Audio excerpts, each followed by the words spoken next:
connaissait les marées noires depuis quelques années, sur les côtes normandes est apparu le phénomène des marées blanches. Régulièrement, des ballots de cocaïne s'échouent sur les plages. Vendredi dernier, 180 kilos ont été retrouvés sur le littoral du Calvados. D'où vient cette drogue? Guillaume Torel, Antoine Santos et Julie Jeunemaître ont enquêté sur place. Ce maire n'a pas vraiment été surpris. Alors nous sommes allés récupérer le colis à peu près une quinzaine de mètres en mer et on l'a déposé sur le bord de la digue en attendant que les services de gendarmerie viennent le chercher. Vendredi, un colis d'une cinquantaine de kilos est retrouvé sur le littoral de sa commune.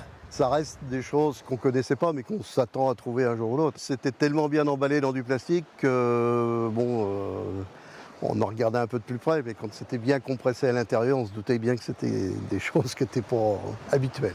Il s'agirait d'un ballot de cocaïne et il n'est pas le seul à avoir été découvert. Au moins 3 autres se sont échoués sur les plages de la Manche et du Calvados. Difficile à croire pour les habitants de Courseulles-sur-Mer. Là, je suis vraiment choquée. Encore sur Marseille, tout ça. Mais par ici, c'est bizarre. Ce n'est pourtant pas la première fois que des ballots de drogue sont retrouvés sur les plages de Normandie.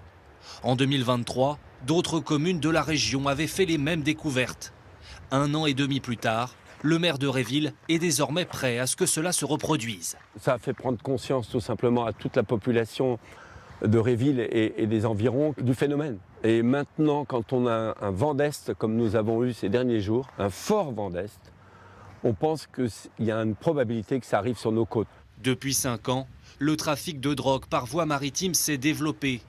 Plusieurs hypothèses peuvent expliquer la présence de ces ballots. C'est essentiellement lié parfois à des contrôles et les organisations criminelles rejettent avant de se faire contrôler leur cargaison, ou tout simplement c'est un mode en fait, d'action de ces organisations qui rejettent les ballots et qui sont récupérés par d'autres acteurs internes de leur organisation.